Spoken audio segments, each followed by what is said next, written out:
nəhəng qanadları olan xüsusi təyyarələr adi sərnişin təyyarələrindən kilometrlərlə yuxarıda stratosfer adlanan atmosfer qatına xüsusi maddələr buraxırlar. Məqsəd isə sadədir. Günəş işığının bir hissəsini kosmosa geri əks etdirmək və planetin temperaturunu aşağı salmaq. Bu texnologiyanın adı geomühəndislikdir.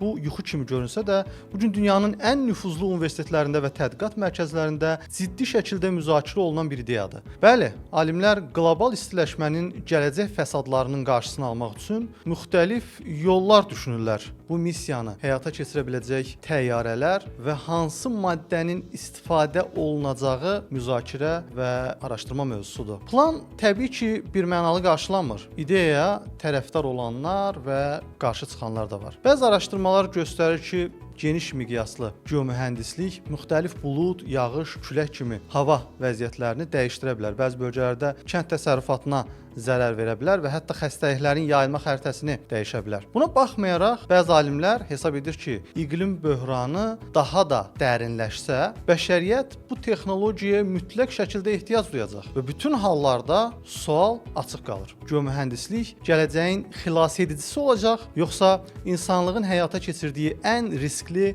təcrübələrdən biri?